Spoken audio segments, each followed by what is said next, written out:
कहानी की शुरुआत होती है एक सुबह से, जब एक हस्बैंड वाइफ बेड में लेटे होते हैं। इनका नाम एलिस और जॉन है। एलिस जॉन से पूछती हैं कि वो ब्रेकफास्ट में क्या खाना पसंद करेगा, जिस पे वो कहता है फ्रिज में तो कुछ है ही नहीं बनाने को। एलिस फिर कहती है कि उसे इंतज़ार है कब जॉन का पे चेक आएगा और वो कुछ शॉपिंग करेगी। फिर जॉन कहता है अगर उसके पास कहीं से $1 मिलियन आ जाए तो वो सारा दिन उसके साथ बेड में ही बिताएगा। फिर हम देखते हैं जॉन एक टेलीकॉलर है जो ऑफिस लेट पहुंचता है। वो एक कॉल पर वारंटी सेल करने से चूक जाता है। तभी उसका बॉस वहां आकर उसे ज्ञान देने लगता है। वो कहता है 3 P's का ध्यान रखो, प्रोडक्टिविटी, परफॉर्मेंस एंड पंक्चुअलिटी। चीज़ें खुद ब खुद सही होगी। जिस पे वो कहता है इकोनॉमी की हालत बहुत खस्ता है, इसीलिए लोग कुछ खरीद नहीं रहे। फिर बॉस उसे कहता है अपनी कमियों का दोष इकोनॉमी पे मत डालो, काम पे ध्यान लगाओ।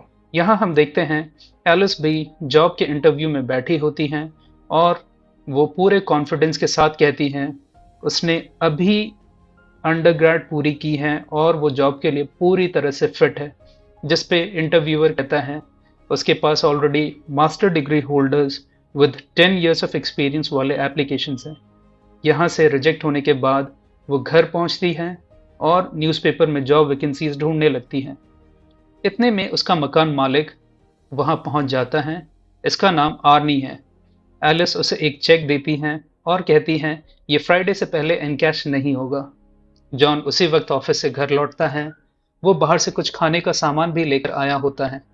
यहाँ जॉन वीडियो गेम खेलता है और एलिस हिसाब किताब कर रही होती हैं।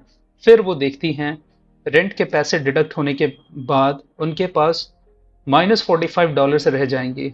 अगले सीन में दोनों एक पार्टी में होते हैं जहाँ उनके हाई स्कूल के कॉमन फ्रेंड्स इनवाइटेड थे। यहाँ जॉन और एलिस को उनके पुराने दोस्त मिलते हैं। ये सब मिलकर बहुत सारी फ्री ड्रिंक्स लगाते हैं। उसके बाद वाले दिन जॉन एलिस से पूछता है कि उसका इंटरव्यू कैसा रहा। वो बताती हैं उसका सिलेक्शन नहीं हुआ क्योंकि वो ओवर क्वालिफाइड है। रियली? उसने अपनी हिस्ट्री की डिग्री में $40,000 खर्च किया है, तो वो कोई मॉल में सिंपल सा जॉब नहीं करना चाहती। जॉन उसका हौसला बढ़ाता है और कहता है एक दिन सब ठीक हो जाएगा, तुम्हें एक बढ़िया सी जॉब मिल जाएगी। इतने में इनका एक्सीडेंट हो जाता है, लेकिन किसी को कोई चोट नहीं आती। उसी जगह रोड के दूसरे साइड में एक एंटिक शॉप होता है। एलिस कहती है उसे वहां से कुछ लेना है। वो अंदर जाकर बहुत सी चीजें देखती हैं, लेकिन उसका ध्यान एक ब्रास के टी पॉट पे अटक जाता है। उसके पास ये खरीदने के पैसे नहीं होते। शॉप की ओनर रिंग होते हुए टेलीफोन को आंसर करने जाती हैं। इतने में एलिस उस पॉट को चुरा कर वहां से भाग जाती है। अगले सीन में जॉन अपने कलीग के साथ ब्रेक पे होता है। तभी उसके बॉस की वाइफ वहां आती है। वो अपने हस्बैंड के साथ हर फ्राइडे ऑफिस में लंच करती हैं। एलिस ने जिन वैकेंसीज को न्यूज़पेपर में देखा होता है वहां जॉब के लिए फोन पर बात कर रही होती है और उसका फोरहेड हेयर स्ट्रेटनर से जल जाता है। इतने में सामने पड़ी उसी पॉट से आवाज आती है।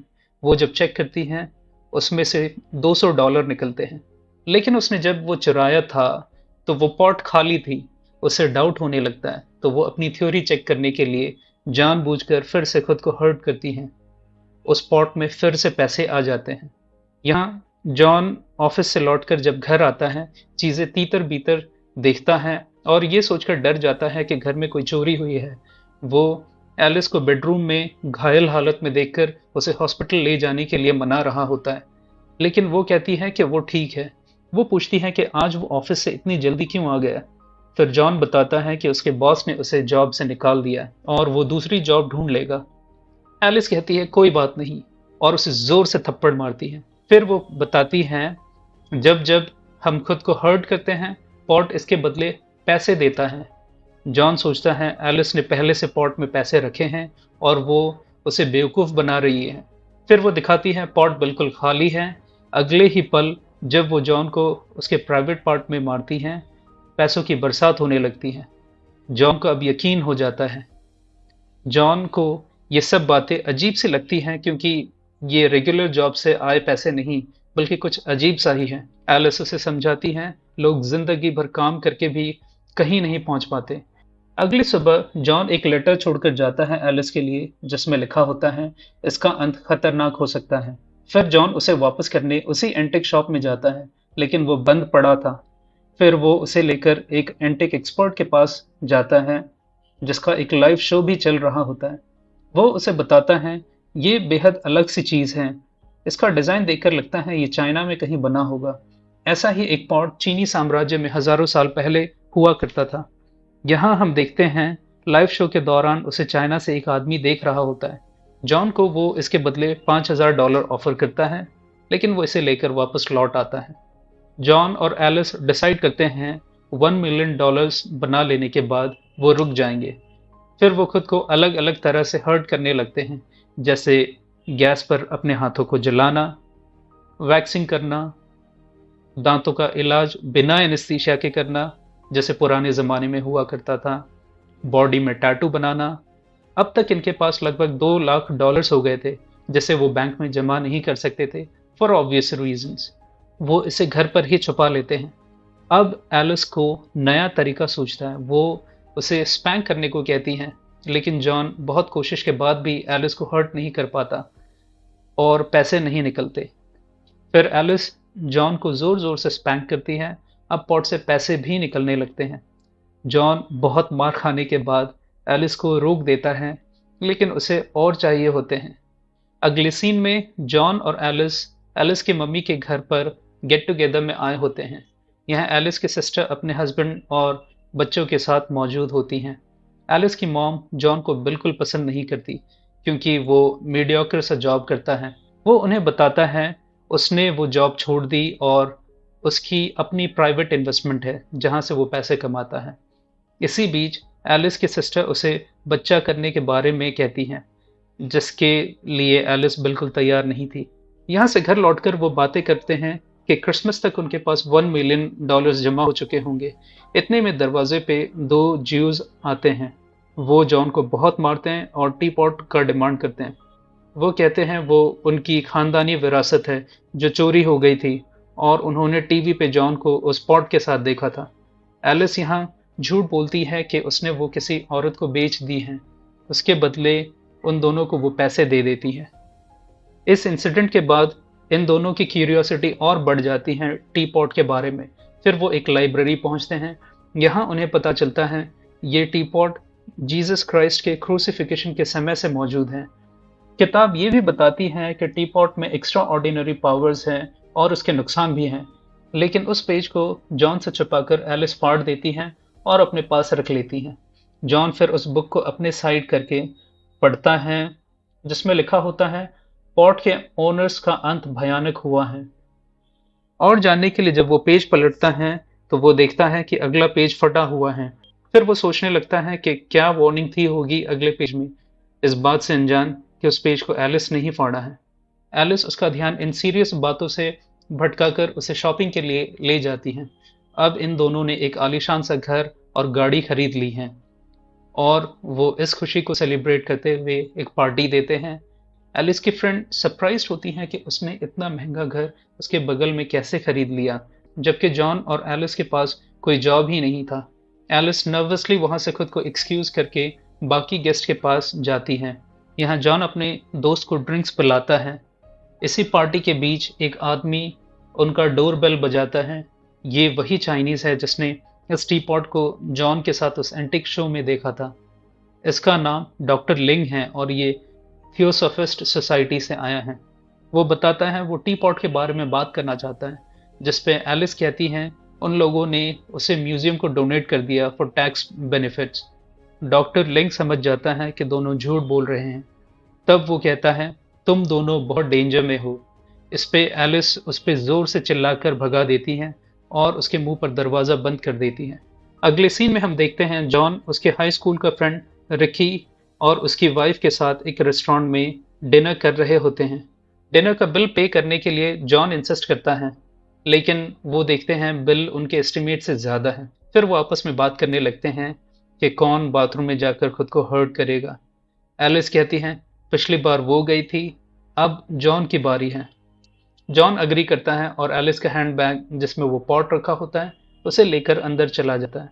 डिनर के बाद घर लौटकर जब ये दोनों आपस में बात कर रहे होते हैं, तब हम देखते हैं आर्नी, जो उनका पुराना मकान मालिक है, वो इनकी खिड़की से इन दोनों को देख रहा होता है। दरअसल ये एलिस को स्कूल के दिनों से पसंद करता है, लेकिन एलिस उसे बिल्कुल भाव नहीं देती। वो इस बात को कन्फेस करते हुए दोनों को भला बुरा कहकर उस टी पॉट को लेकर भाग जाता है। दोनों उसका पीछा करते हैं। आर्नी उसे रोड पर फेंक कर उसके ऊपर से गाड़ी चढ़ा देता है। जब दोनों उस पॉट को उठाते हैं, उसमें एक खरोच तक नहीं आती। ये देखकर दोनों सरप्राइज्ड और डर जाते हैं। वो पॉट को लेकर उसी चाइनीज डॉक्टर लिंग के पास जाते हैं। वो बताता है ये पॉट 2000 साल से भी पुराना है। आखिरी बार इसे जर्मनी में 1945 में नाजी कंसंट्रेशन कैंप में देखा गया था। वो बताता है थियोसॉफिस्ट सोसाइटी के फाउंडर डॉक्टर A.K. भारद्वाज ने सबसे पहले ये पता लगाया था कि गलत हाथों में होने से ये बहुत खतरनाक हो सकता है। ये पॉट इंसान के अंदर से उसकी बुराइयों जैसे गुस्सा, हिंसा, इन सब को बाहर निकालती है। एलिस कहती है कि वो अच्छे इंसान हैं, तो ऐसा कुछ नहीं होगा उनके साथ। इस पर डॉक्टर लिंग कहता है अभी तक जिनके पास भी ये रहा वो सब यही कहते थे। वो कहता है ये पॉट उसे दे दे और वो इसे किसी ऐसी जगह पहुंचा देगा जहां से इसे कोई हासिल न कर सके, क्योंकि इसे डिस्ट्रॉय नहीं किया जा सकता। एलिस नहीं मानती और दोनों वहां से पॉट लेकर वापस आ जाते हैं।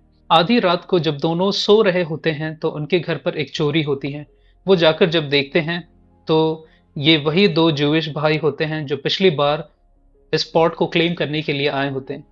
यहाँ एलिस और जॉन को ये पता लगता है कि इन दोनों भाइयों को पहले से ही पॉट के बारे में पता था, लेकिन वो इंतजार में थे कि उनके पास काफी पैसा जमा हो जाए, फिर वो उसे चुरा लेंगे। वो कहते हैं उन्हें ये मनूस पॉट नहीं चाहिए।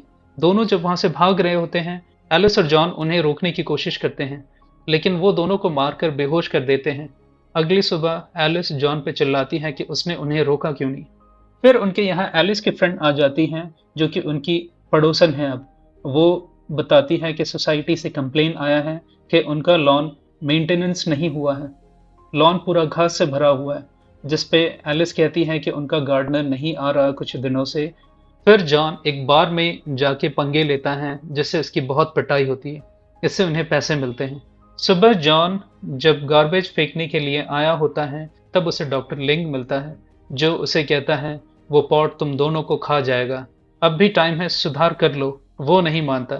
एलिस पार्क में एक बेंच पर बैठी होती है, तभी वहां एक लड़का स्केटबोर्ड से गिर जाता है। इससे पॉट में एक खनक होती है। तब एलिस को पता चलता है कि किसी और को चोट लगने पर भी पॉट पैसे देती है। वो ये बात जॉन को बताती है।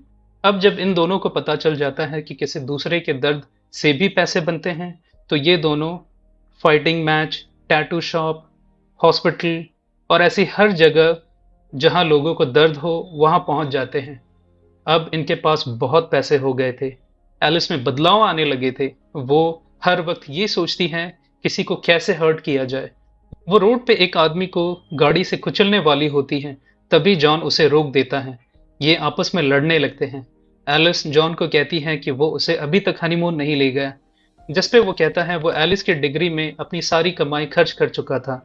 वो जॉन से बेहद गुस्सा होकर गाड़ी से उतर जाती है और कहती है कि उसे जॉन से नफरत है। जॉन उसके पीछे आता है। वो देखते हैं पॉट से पैसे निकल रहे हैं। फिर एलिस को समझ आता है कि किसी का दिल तोड़ने पर या मेंटली हर्ट करने पर भी पॉट पैसे देती है। वो जॉन को लूजर, स्पाइनलेस मैन कहती हैं और ये भी कहती हैं कि जॉन को उसके औकात से बढ़कर वो मिली हैं। इन सब बातों से जॉन को बहुत हर्ट होता है। फिर वो जॉन को कुछ ऐसा ही करने के लिए फोर्स करती है। तब जॉन बताता है कि 4 साल पहले न्यू ईयर के टाइम पे उसने उसकी एक फ्रेंड को किस किया था और वो आज भी उस किस के बारे में याद करता रहता है। इससे वो बहुत हर्ट होती है। अब ये इसी तरह की पुरानी बातें करके एक दूसरे को मेंटली हर्ट करते हैं और पैसे बनाते हैं।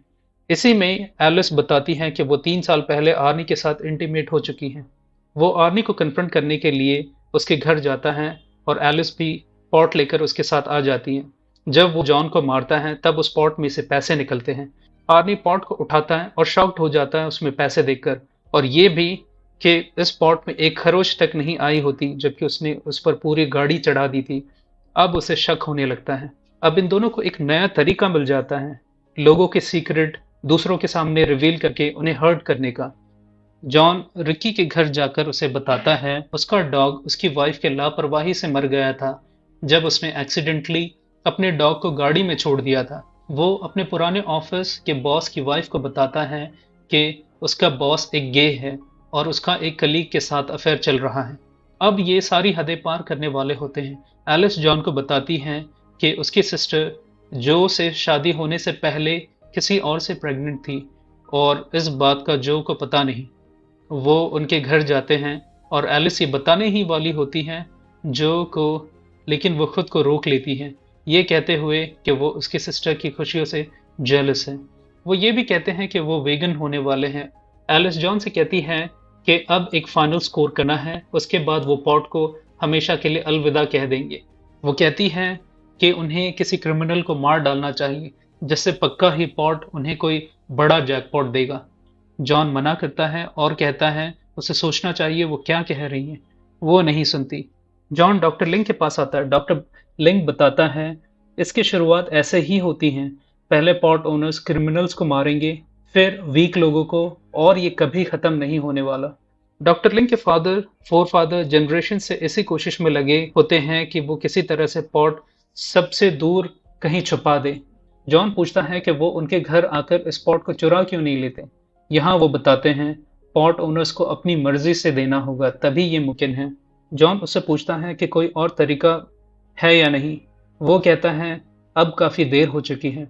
एलिस उस स्टेज पर पहुंच चुकी है कि वो अब ये किसी और को देने वाली नहीं, लेकिन फिर भी वो इंतजार करता रहेगा जॉन एलिस की पूरी तरह डिस्ट्रॉय होकर इसके अगले मालिक तक पहुंचने का, और वो उन्हें भी यही सब बातें बताएगा जो कि उसने जॉन को कही थी, और वो ऐसा तब तक करता रहेगा जब तक आखिरी मालिक उसकी बात न मान ले, लेकिन वो कोशिश करता रहेगा।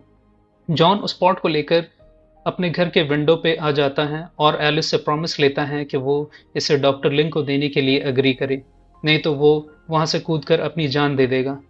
एलिस उसे वहां से हटने को कहती है, लेकिन वो नहीं मानता और फिर वो विंडो से कूद जाता है। एलिस बाहर आकर रोती है और उसकी सारी बातें मानने का प्रॉमिस करती हैं। वो फाइनली डिसाइड करते हैं कि सुबह होते ही उस पॉट को डॉक्टर लिंग के हवाले कर देंगे। फिर आधी रात को उनके घर का अलार्म बजता है। वो देखते हैं आर्नी ने उस पॉट को चुरा लिया है, लेकिन अब दोनों इस बात से बिल्कुल टेंशन में नहीं थे। तभी जॉन एलिस को डॉक्टर लिंग की बात याद दिलाता है। वो आर्नी के घर जाते हैं। आर्नी को बुरी हालत में देखकर समझ जाते हैं उसे पॉट के बारे में पता है। वो उसे समझाने की कोशिश करते हैं, लेकिन आर्नी और उसकी वाइफ मिलकर एलिस और जॉन को गन पॉइंट पर बैठा देते हैं। जैसे ही वो उन्हें शूट करने वाले होते हैं, तभी वो ज्यूइश भाई वहां पहुंच जाते हैं। यहाँ हमें पता चलता है कि इनकी ग्रैंड मदर ने इस टी पॉट को हिटलर से चुराया होता है, जिसे इन दोनों ने उनकी ग्रैंड मदर से चुराया है। दोस्तों, यहाँ एक गौर करने वाली बात है। आपने मूवी के स्टार्ट में देखा होगा, जब जॉन की गाड़ी का एक्सीडेंट होता है, वहाँ एंटिक शॉप की ओनर उस पॉट को बाहर से उठाकर शॉप के अंदर ले आती है। दरअसल ये ओनर वही ग्रैंड मदर है जो जानबूझकर अपने शॉप के सामने रोड का डायरेक्शन बताने वाली साइन बोर्ड गिरा कर रखती हैं, जिससे एक्सीडेंट हो और बदले में पॉट उन्हें पैसे दे। यहाँ क्रॉस फायरिंग में आर्नी, उसकी वाइफ और वो दोनों भाई मारे जाते हैं। उस पॉट से लगातार पैसे निकलते रहते हैं। अब एलिस और जॉन पॉट को डॉक्टर लिंग को दे देते हैं। फिर हम देखते हैं लुइस को $2.5 लाख का चेक मिलता है उसके मेल बॉक्स में, जो कि एलिस और जॉन ने दिए होते हैं। मूवी के एंड में एलिस को प्रेग्नेंट दिखाया जाता है और डॉक्टर लिंग उस पॉट को समुद्र के बीच में कहीं डुबो देते हैं। Thank you for watching and I hope आप लोगों को पसंद आया होगा। अगली कहानी दिल को छू लेने वाली है। आप उसे भी देख सकते हैं सजेशंस में जाकर।